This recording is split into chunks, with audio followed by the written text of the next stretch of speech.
Guys, secara geografis, Provinsi Sumatera Selatan berbatasan dengan Provinsi Jambi di utara, Provinsi Kepulauan Bangka Belitung di timur, Provinsi Lampung di selatan, dan Provinsi Bengkulu di bagian barat. Provinsi ini kaya akan sumber daya alam seperti minyak bumi, gas alam, dan batu bara. Selain itu, ibu kota Provinsi Sumatera Selatan, Palembang, telah dikenal sejak dulu karena menjadi pusat kerajaan Sriwijaya. Karenanya, provinsi ini juga banyak meninggalkan bukti-bukti sejarah. Berikut 8 peninggalan sejarah yang ada di Sumatera Selatan yang belum kalian ketahui.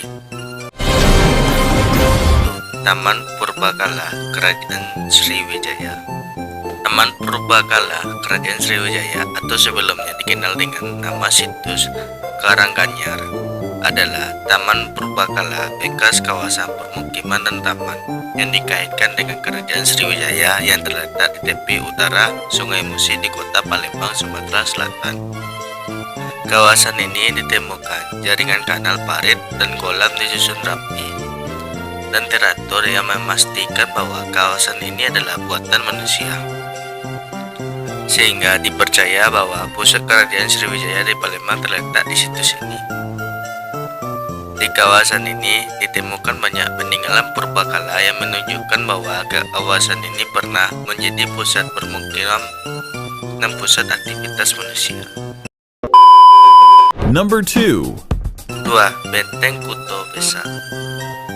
Kuto Besa adalah bangunan keraton yang pada abad 18 menjadi pusat Kesultanan Palembang.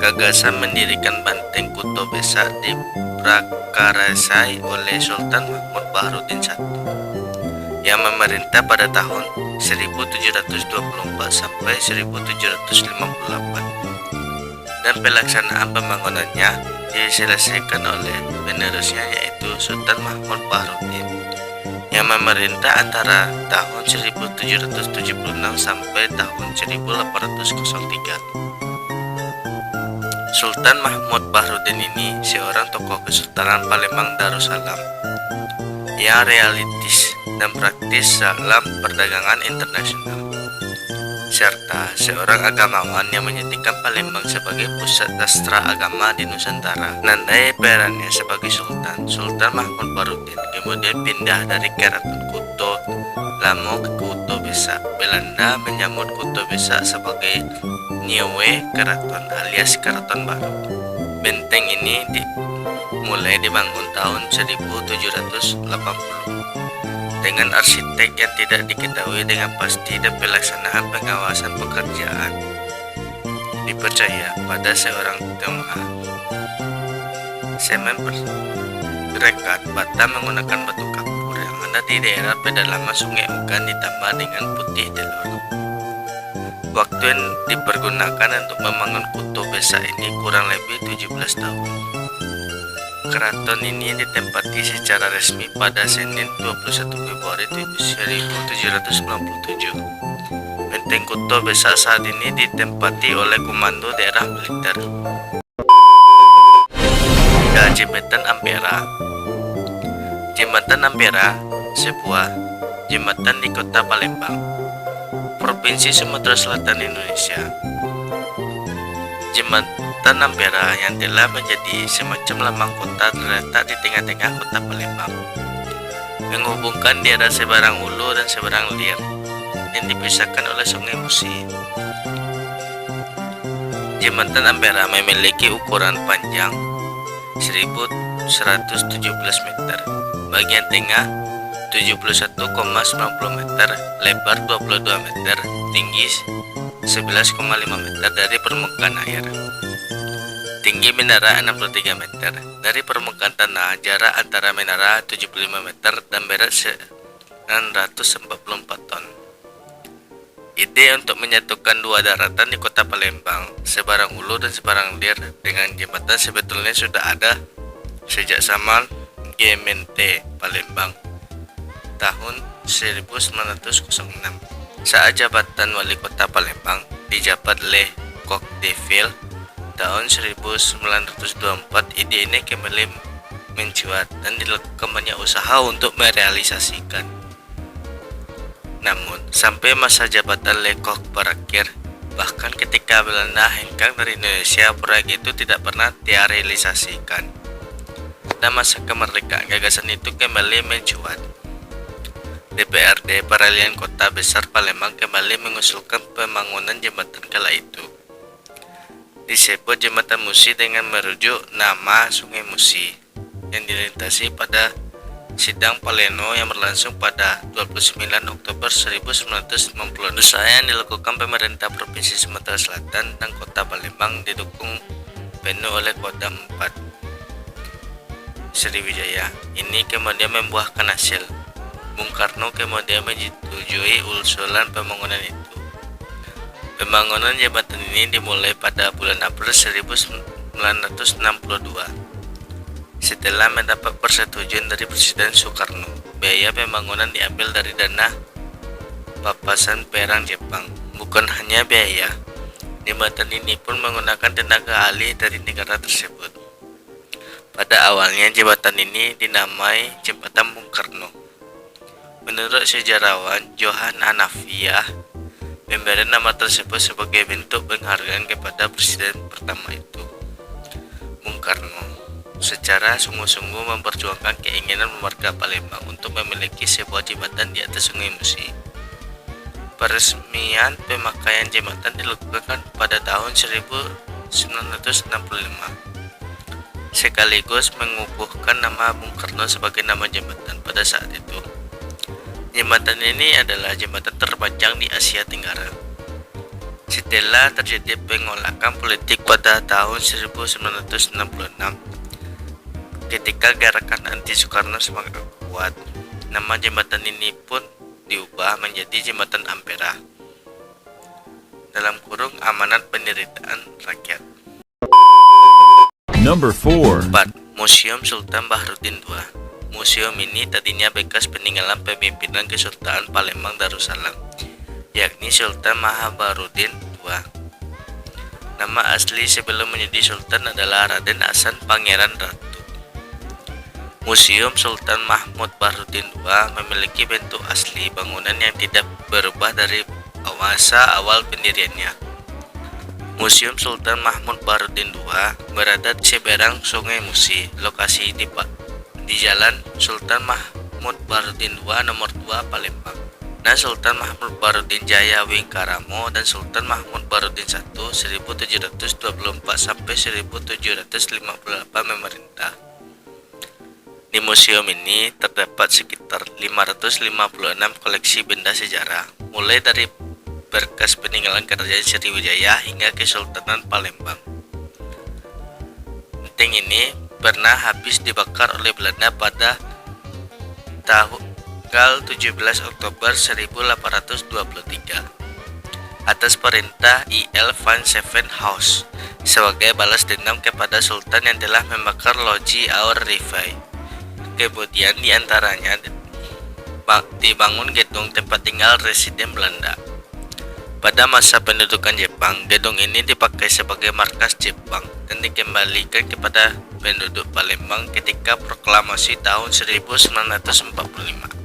Museum ini direnovasi dan difungsikan sebagai markas Kodam 2 Sriwijaya hingga akhirnya menjadi museum. Museum ini berdiri di atas bangunan benteng Koto Lama, Kuto Tengkoroto, Kuto Batu.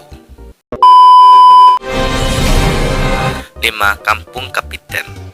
Kampung Kapiten adalah suatu wilayah yang dahulunya warga keturunan Tionghoa pertama kali menetap di Palembang saat masih dalam jajahan. Kawasan ini berlokasi di tepi Sungai Musi. Posisi Kampung Kapiten berada di tepi Jalan Kiai Haji Asri, Kelurahan 7 Ulu, SU, bersebelahan dengan pasar tradisional 7 Ulu. Dari atas jembatan Ampera, keberadaan Kampung Kapiten sudah bisa terlihat. Rumah di kawasan ini menyimpan dua pengaruh budaya, yakni budaya Tiongkok dan budaya Palembang. Budaya Tiongkok bisa dilihat dari bagian dalam rumah dan bagian teras rumah, sedangkan budaya Palembang berupa bangunan rumah yang menyerupai limas. Dan Kampung Kapiten kita bisa lihat bangunan batu pagoda. Batu pagoda ini berdiri tegak tepat di tengah lapangan. Beralasan keramik di Kampung Kapiten dengan tinggi sekitar 2,5 meter. 6. Monumen Pendirian Rakyat Monpera. Monumen Perjuangan Rakyat Monpera Palembang merupakan monumen yang dibangun untuk memperingati Perang 5 Hari 5 Malam yang pecah pada tanggal 1 Januari 1947 antara pejuang Palembang dengan tentara Belanda yang terjadi dan berpusat di areal sekitar monumen tersebut. Monumen ini berada di sekitar Jembatan Ampera dan Masjid Agung Palembang. Pada bangunan yang berdiri kokoh di pinggir jalan mereka ini terdapat 6 tiang yang kokoh bertautan 3-3 bagian samping kiri dan kanan. Juga terpampang relief yang menggambarkan suasana pertempuran 5 hari 5 malam di kota Palembang melawan penjajahan Belanda. Selain itu, di dalam museum ini kita dapat melihat berbagai macam jenis senjata yang dipergunakan dalam pertempuran tersebut sebagai dokumen perang dan benda-benda bersejarah lainnya. 7. Museum Negeri Provinsi Sumatera Selatan Museum Balaputra Dewa. Museum Negeri Provinsi Sumatera Selatan Sumsel ini dibangun pada tahun 1978 dan diresmikan pada tanggal 5 November 1984. Museum yang dulu dikenal sebagai Museum Balaputra Dewa ini dikelola oleh Dinas Pendidikan Nasional Provinsi Sumatera Selatan. Museum ini dibangun dengan arsitektur tradisional Palembang. Di dalamnya terdapat sekitar 3.800 koleksi, terdiri berbagai macam jenis koleksi yang diklarifikasikan menjadi 10 jenis. Di antaranya geologika, biologika, barang-barang tradisional Palembang. Kemudian ada juga offset binatang dari berbagai daerah di Sumatera Selatan dan berbagai miniatur rumah di pedalaman. Terdapat pula replika prestasi dari arca kuno yang pernah ditemukan di Bukit Seguntang. Koleksi arkeologi Museum Negeri Provinsi Sumsel ini dapat diklarifikasikan menjadi 3 periodisasi masa, yakni masa prasejarah, masa pra-Sriwijaya, dan masa Sriwijaya. 8. Candi Bumi Ayu. Candi Bumi Ayu salah satu situs peninggalan agama Hindu yang terdapat di pesisir Sungai Lematang, tepatnya di Desa Bumi Ayu, Kecamatan Tanah Abang, Kabupaten Penukal Abab, Lematang Lilir, Sumatera Selatan. Candi ini merupakan satu-satunya kompleks pencandian di Sumatera Selatan yang sampai saat ini tidak kurang 9 buah bangunan candi ini telah ditemukan. Dan 4 diantaranya telah dibongkar, yaitu 1 candi, 2 candi, 3 candi, dan 8 candi. Usaha pelestarian ini telah dimulai pada tahun 1990 sampai sekarang. Kompleks Percandian Bumi Ayu meliputi lahan seluas 75,56 hektar dengan batas terluas berupa 7 buah sungai parit yang sebagian sudah mengalami pendangkalan. Candi-candi di Bumi Ayu merupakan dead moment, artinya momen yang telah ditinggalkan masyarakat pendukungnya. Candi tersebut ditinggalkan mungkin seiring dengan terdesaknya kekuatan politik Hindu oleh Islam pada sekitar abad ke-16. Kemudian lama-kelamaan akhirnya candi-candi itu dirusak dan terkubur tanah hingga ditemukan kembali oleh Tom Bering tahun 1864. Peninggalan monumental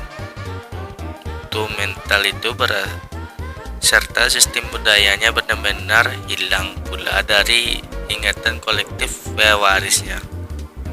Hal itu tampak bahwa penduduk Bumi Ayu tidak mengenal fungsinya semula.